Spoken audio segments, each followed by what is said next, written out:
Hey my anime people, welcome back to the channel. It's Logan as always, bringing you the latest in anime and Japanese film, and today I wanted to go over an anime that I feel like is the best casual experience. Just an anime that's fun to hop into, you don't have to think too much about, and you can just sit back and enjoy. This, my anime people, is Studio Millipinse's So I'm a Spider, So What? So to start things off, let's get into the good stuff, the good things about this anime. The things that I think that this anime nails. And first and foremost, I have to talk about this series' main protagonist, Nameless, who absolutely carries the series. This cute little spider absolutely steals the show and is the best part by far about this anime series, and the performance by Aoi Yuki is brilliant.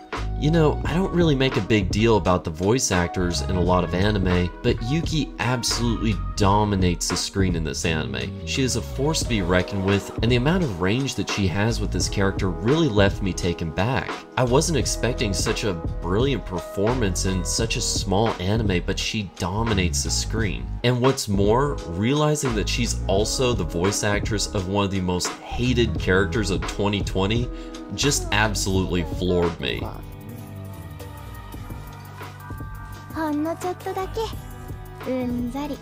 But hey, it just shows the amount of range that this woman has, what a brilliant actress she is, and why she's able to dominate the screen in this anime. To say that her character and her performance lead the way in this anime would be the greatest understatement. Also, I feel like So I'm a Spider, So What is one of the best examples of an anime that routinely ones-up itself with each consecutive episode. I mean, just thinking back to the first episode that I watched of this series, I'm not gonna lie, I had very low expectations and wasn't expecting much. It looked like the CGI was gonna be pretty rough and heavily used throughout the entire series, and I was very skeptical as to where the series could go. But with each consecutive episode, I noticed that the animation got better, the CGI seemed to be improving, and it was used very carefully. For example, the series more often than not uses CGI for the monsters in question, or large-scale battles that just can't be animated with this anime's budget.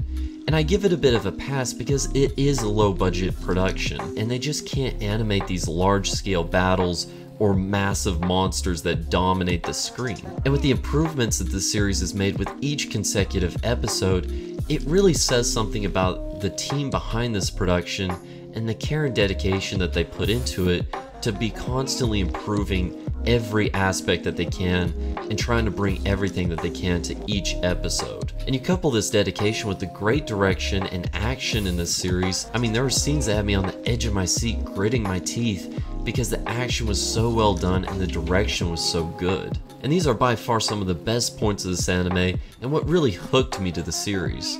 Now, in regards to this series' shortcomings, the most obvious issue is the human characters. The side characters just are not as strong as Nameless. Like I said earlier, Aoi Yuki's performance is just phenomenal and she absolutely steals the show, and her character is just 10 times stronger than all these side characters.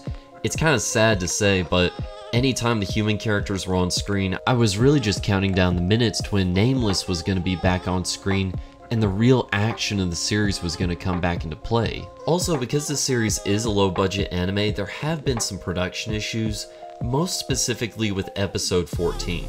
And honestly, I don't know what happened with episode 14 because it looked like the episode genuinely wasn't finished. An outside director was brought in, outside animators were brought in, and it looked like the original team who was working on the series weren't able to finish their vision. And that's because the first half of this episode looks really good, like the rest of the series.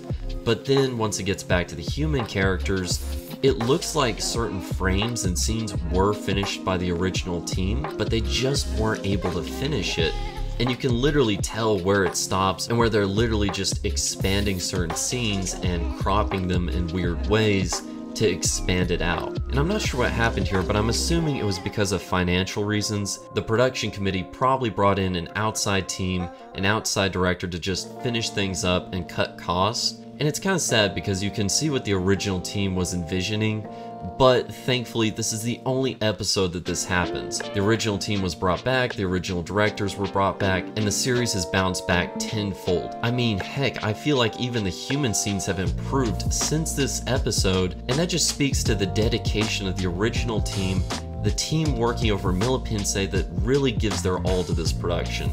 And that's what it boils down to. This team makes the most of their budget and dedicates themselves to try and do their best. If they're not being hampered by production issues, this team excels, and that's the bottom line. This series is a great low-budget anime, a great casual experience, a fun anime to just jump into, enjoy an engaging story, and some great action. Should you watch Soma Spider So What? Yes. Even though this anime is low budget and it's not 100%, you can tell the dedication that's put into it, and it's a genuinely engaging and fun series to watch. So definitely go watch if you want to just have some fun, enjoy some good action, and enjoy probably the cutest spider ever brought to anime.